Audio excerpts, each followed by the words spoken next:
Oh.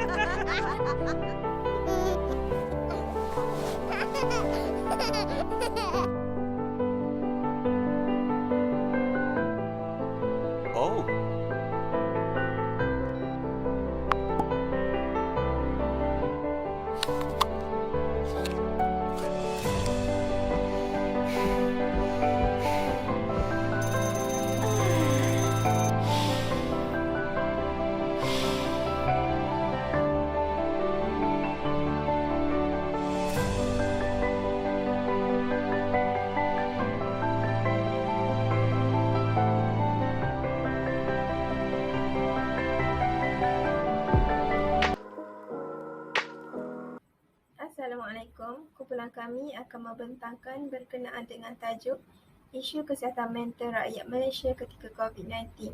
Sebelum saya membentangkan berkenaan dengan isu kesihatan, saya ingin memperkenalkan terlebih dahulu ahli kumpulan saya, iaitu yang terdiri daripada saya sendiri, Nur Afira binti Yusof, Nurul Atira binti Adenam, Nurul Nakia binti Kamal Arifin dan juga Nalisha Sofia binti Muhammad Nur Hisham. Sebelum kita pergi kepada isu kesihatan mental, saya ingin menerangkan terlebih dahulu berkenaan dengan apa itu mental health. Kesihatan mental bermaksud keupayaan seseorang individu untuk menjalani, menghargai dan menikmati hidup dalam cara yang positif, produktif dan seimbang. Individu yang mempunyai kesihatan mental yang buruk pula mungkin mendapati diri mereka tidak dapat menangani stres, kesakitan dan masalah lain. Kesihatan mental yang buruk yang berpanjangan dan tidak ditangani itu boleh, tetapi tidak semestinya menyebabkan seseorang mengalami penyakit mental. Di samping itu, penyakit mental juga boleh mempengaruhi kesihatan mental seseorang juga. Seterusnya, apa hubungan antara mental health dan COVID-19? Pandemik COVID-19 yang melanda telah memberi impak yang besar kepada kesihatan mental setiap individu di seluruh dunia, termasuklah rakyat Malaysia. Ramai yang mengalami masalah kesihatan mental seperti kemurungan dan keresahan. Masalah ini terjadi apabila seseorang itu mengalami tekanan yang melampau serta tidak mendapat sokongan yang diperlukan dari keluarga dan sahabat untuk tempoh yang lama. Setiap individu terdedah kepada masalah kesihatan berkaitan mental tanpa mengira usia dan jantina. Oleh itu, tingkatkan kesedaran dalam diri agar anda lebih bijak menangani jika ia berlaku kepada diri sendiri atau insan yang tersayang. Untuk isu kesihatan mental, saya serahkan kepada ahli kumpulan saya yang lain untuk membentangkan. Assalamualaikum, saya Nurul Atira binti Adenam. Saya akan membincangkan sedikit sebanyak objektif yang saya dan ahli kumpulan saya akan huraikan sebentar nanti. Tajuk kita ialah isu kesihatan mental rakyat Malaysia ketika COVID-19. Sudah sedia maklum, COVID-19 membawa banyak perkara buruk kepada negara kita. Bukan sahaja negara Malaysia tetapi kepada seluruh pelosok negara. Yang pertama ialah negara. Punca isu kesihatan yang paling utama kepada negara ialah tidak lain tidak bukan iaitu ekonomi negara merosot. Perkara sebegini telah menyebabkan berlakunya kejatuhan ringgit Malaysia. Jadi, untuk menaikkan kembali nilai mata wang ini, kerajaan telah melancarkan Pelan Jana Semula Ekonomi Malaysia. Yang kedua, kadar pengangguran meningkat. Ramai belia-belia yang muda diberhentikan kerja akibat pandemik ini. Ramai juga yang terjejas kerana telah diberhentikan kerja secara mendadak.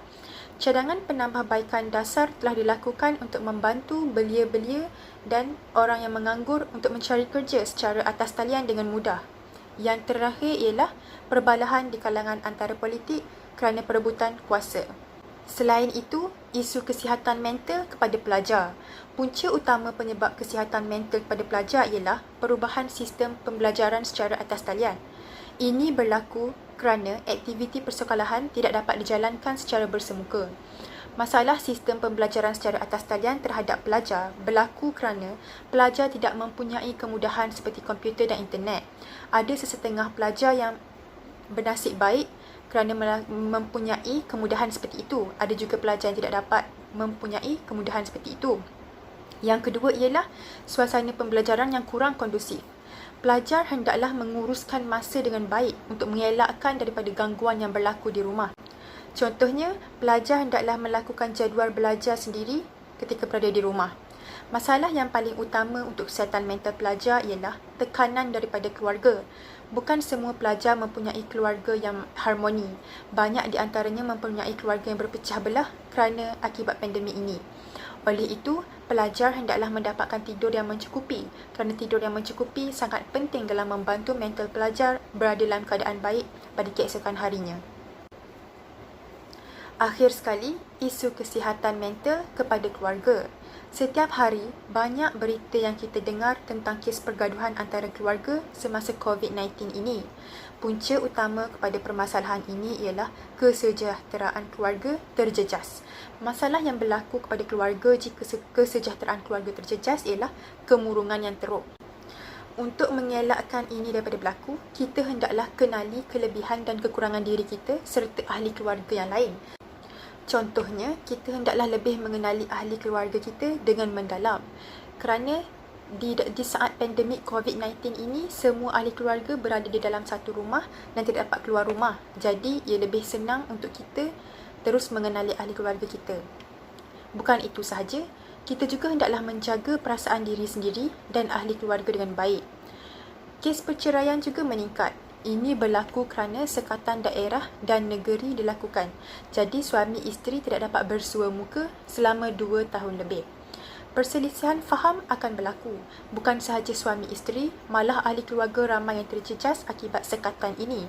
Dan akhir sekali ialah masalah rumah tangga. Kerap bergaduh kerana tertekan. Inisiatif yang perlu dilakukan untuk mengelakkan diri daripada berlakunya perkara sebegini, hendaklah kita berkomunikasi dengan lebih kerap sesama sendiri di antara keluarga. Kepada keluarga yang menetap jauh dari rumah, hendaklah ditanya khabar agar tidak putus silaturahim antara keluarga. Ini sahaja daripada saya. Isi-isi yang selebihnya akan dihuraikan dengan lebih mendalam oleh ahli kumpulan saya sebentar nanti. Sekian, terima kasih. Saya akan membentangkan topik isu kesihatan mental pelajar ketika COVID-19.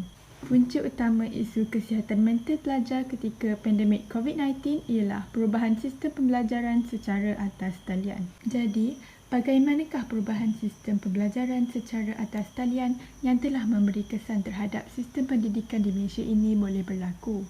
Yang pertama sekali, aktiviti persekolahan tidak dapat dijalankan seperti biasa untuk memastikan penularan wabak ini tidak tersebar di kawasan sekolah.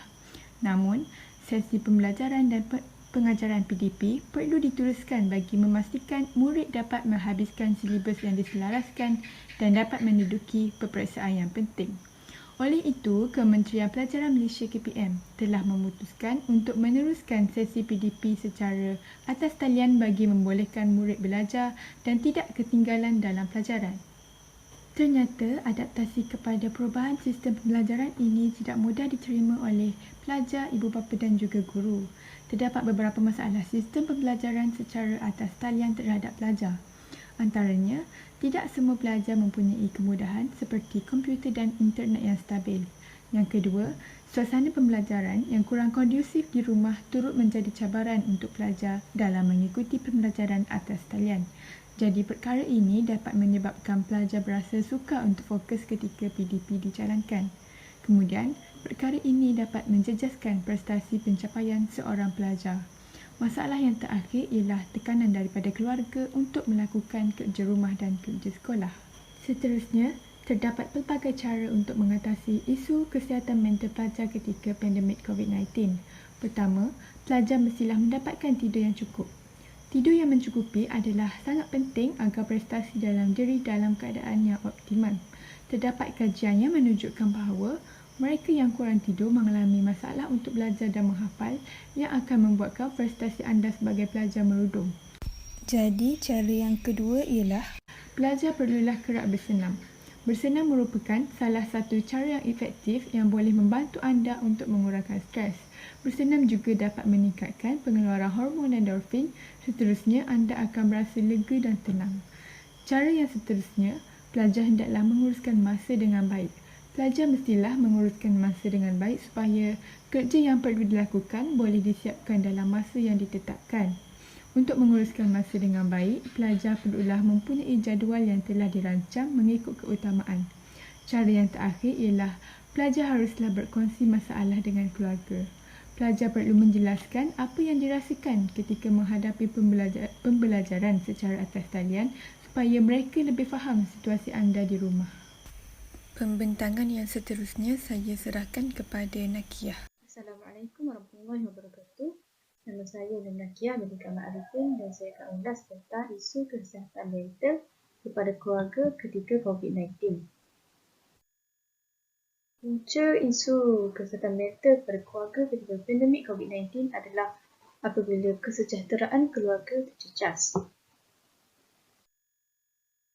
Di Malaysia, wabak COVID-19 telah memberi kesan yang sangat besar terhadap institusi kekeluargaan. Setiap hari, pelbagai berita menggemparkan akhbar dan media sosial mengenai keluarga yang hilang punca pendapatan, anak kelaparan, kanak-kanak terjejas dan beberapa kanak-kanak yang berselerak di dalam kelas kerana tidak dapat mengikuti pembelajaran dalam talian. Ini boleh mendatangkan akibat yang teruk dan boleh merosakkan keharmonian keluarga sebelum hilang akibat penularan COVID-19. Oleh itu, mereka yang terkesan dengan musim pandemik COVID-19 perlu memikirkan diri mereka sendiri dan menggunakan ruang dan peluang untuk memperbaiki keadaan hidup mereka. Seterusnya, masalah kepada kesejahteraan keluarga, iaitu yang pertama, kemurungan. Apabila seseorang itu hilang pekerjaan atau sumber pendapatan, isolasi daripada rangkaian sokongan keluarga dan sahabat handai boleh memberi kesan kepada sesetengah individu yang berisiko tinggi untuk mengalami masalah kesihatan mental termasuk kemurungan. Jadi, jika kemurungan ini tidak dikenal pasti dan dirawat dengan baik, maka ia berisiko untuk tingkah laku bunuh diri, meliputi idea bunuh diri, rancangan bunuh diri, cubaan bunuh diri dan juga kematian akibat bunuh diri. Yang kedua, masalah rumah tangga. Jadi, kebanyakan masalah rumah tangga yang berlaku adalah berpunca daripada masalah kewangan yang dihadapi seperti terpaksa diberhentikan kerja, tiada keuntungan dari perniagaan dan juga gaji yang telah dipotong oleh kerana kemerosotan ekonomi yang berlaku. Yang ketiga, peningkatan kes perceraian. Ini sangat membimbangkan, terutamanya pada perkahwinan yang masih setahun jagung. Namun, permasalahan dalam rumah tangga ini sukar untuk diatasi, lebih-lebih lagi apabila ia melibatkan hal keuangan. Jadi, apabila seseorang itu hilang punca rezeki, individu itu pasti tertekan dan depres kerana memikirkan bagaimana mereka ingin menyediakan keperluan keluarga dan melangsungkan komitmen yang lain. Jadi, hal ini dapat menjurus kepada pertelingkahan dalam rumah tangga serta membawa tekanan psikologi kepada setiap ahli keluarga termasuk anak-anak yang melihat pergaduhan ibu bapa mereka. Cara untuk mengatasi isu kesihatan mental keluarga iaitu dengan berkomunikasi sesama ahli keluarga, dengan mengambil tahu dan memainkan peranan yang penting supaya masalah berkaitan tekanan dapat dikesan dan diatasi bersama. Jika dirasakan seperti tidak mampu untuk mengurus emosi, seseorang itu hendaklah berkongsi dengan mendapatkan bantuan daripada ahli keluarga yang lain. Selain itu, sikap prihatin dan sesama ahli keluarga juga amat diperlukan. Jadilah pendengar yang baik, kenal pasti masalah yang dialami serta bentuk bantuan, sokongan dan penyelesaian yang diperlukan. Yang kedua, dalam menangani isu tingkah laku bunuh diri, Kementerian Kesihatan Malaysia membuat program pengukuhan perkhidmatan sokongan kesihatan mental dan psikososial. Dengan sokongan ini terhadap usaha diskriminasi cubaan bunuh diri. Yang ketiga, ibu bapa hendaklah bersikap aktif terutamanya dari segi fizikal dan mental dengan melakukan setiap aktiviti secara berjemaah bersama keluarga seperti memasak, makan, solat, berkebun atau apa sahaja aktiviti yang boleh menghilangkan rasa bosan mereka. Aktiviti sebegini akhirnya akan memberi manfaat yang baik terutamanya dapat mengeratkan hubungan kekeluargaan selain kekal sihat. Dan yang terakhir, mengenali kelebihan dan kekurangan diri, iaitu dengan menggunakan kelebihan yang sedia ada untuk bangkit kembali kerana banyak pekerjaan yang wujud adalah hasil daripada kreativiti individu dan ingin berjaya. Seterusnya saya serahkan kepada Atirah. Assalamualaikum warahmatullahi wabarakatuh. Saya Nurul Atirah binti Adnam dari kelas CS249 3B. Saya akan membincangkan tentang kesihatan mental kepada negara. Setelah sedia maklum, COVID-19 memberi impak yang sangat besar kepada kita semua. Semua rakyat terjejas selama 2 tahun lebih akibat pandemik ini. Punca utama yang memberi tekanan kepada negara ialah ekonomi negara merosot dengan teruk. Di Malaysia, wabak COVID-19 telah memberi kesan yang sangat besar kepada negara.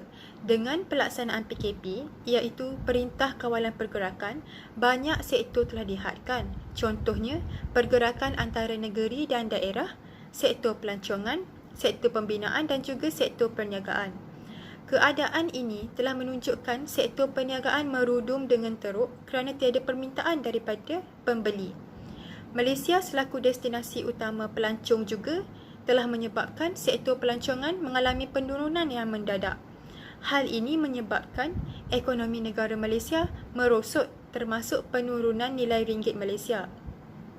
Oleh itu, pihak kerajaan mencari inisiatif untuk mempersembuhkan negara seperti sedia kala dengan menyediakan vaksin kepada rakyat. Ekonomi merosot akan membawa masalah yang besar kepada negara. Kejatuhan ringgit Malaysia akan berlaku kerana sektor-sektor seperti yang dinyatakan tadi tidak beroperasi.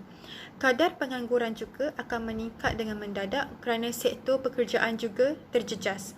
Kehilangan pekerjaan di saat krisis ekonomi pasti akan menyukarkan lagi seseorang individu dan ia akan membawa satu masalah yang besar kepada negara kita.